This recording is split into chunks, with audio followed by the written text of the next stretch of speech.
Okay, picture this. You're finally kicking back. Maybe you're deep into a good book or just enjoying a rare moment of quiet. And then bam, that ringtone you know all too well just slices through the silence. Your phone's lighting up, buzzing on the table, and you feel that little jump in your chest. You just find yourself staring at the screen, locked in this silent showdown with whoever is calling. If that feeling sounds familiar, that little spike of dread, that instant mental calculation of, do I answer and get stuck or ignore it and feel guilty? Then this one's for you. In that moment, it's more than just a call. You're dealing with this unspoken rule that you're supposed to be available 24/7. And when it finally goes to voicemail, you let out a sigh of relief you didn't even realize you were holding in. So if that's you, let's just get one thing straight right off the bat. You're not rude, you're not being difficult or antisocial.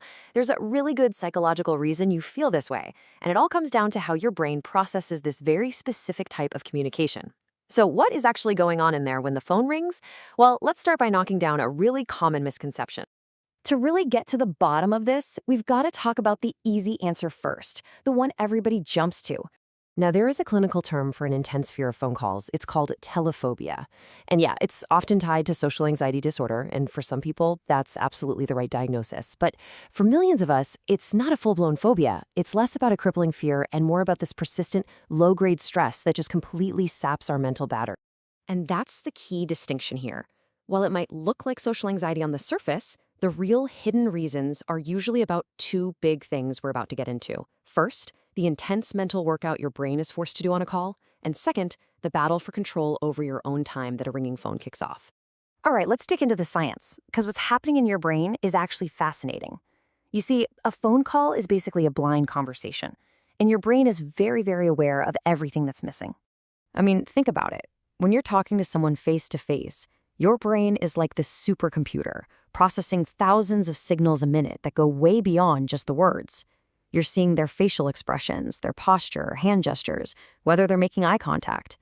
All that data gives you context. It makes you feel secure. A phone call? It just yanks all of that away, and suddenly your brain is flying blind. And this brings us to a huge concept called cognitive load. It's like trying to put together a puzzle, but with half the pieces missing. Your brain has to work overtime to fill in all those blanks. It starts overanalyzing every tiny shift in tone, every little pause, desperately trying to figure out the meaning it would normally just see. Is that long silence a bad thing? Was that tone meant to be a joke? It is mentally exhausting. And this is where you can really feel the cost of that cognitive load. Seriously, it's not just in your head. That feeling of being totally wiped out after a pretty short call, that's real. Your brain has basically been running a mental marathon, trying to decode all the subtext that would be obvious if you were sitting across from each other. And then there's the performance anxiety, what some people call the live TV effect. When you're texting or emailing, you get to be the editor. You can write something, delete it, rephrase it, and make it perfect before you hit send. A phone call? Nope. You are live on stage with no script and absolutely no do-overs.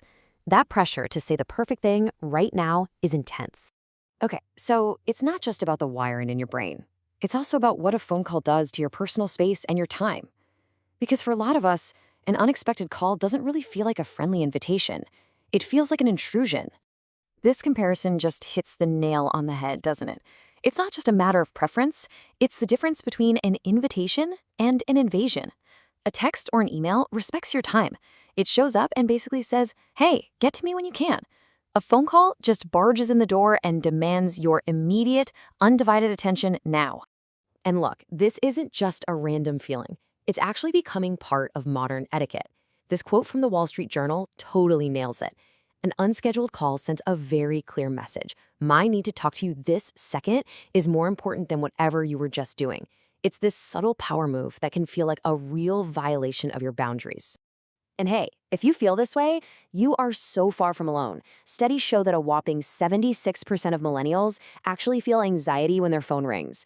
They see it as disruptive and just plain stressful. So if you're in that 76%, welcome to the club. You are in very, very good company.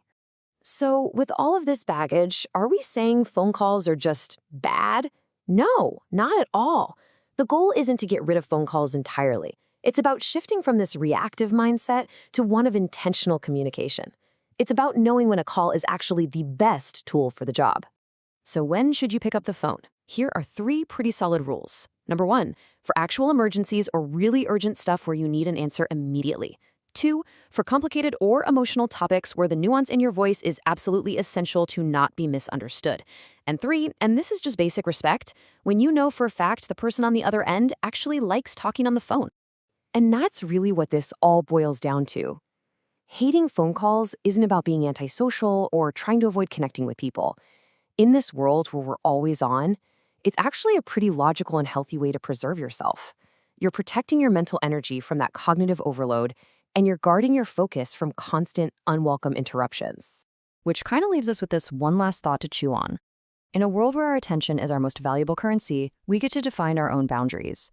So the next time your phone starts ringing, just take a second and ask yourself, is this an invitation I want to accept right now, or is it a demand that I'm choosing to decline? Knowing the psychology behind it all gives you the power to make that choice, completely guilt-free.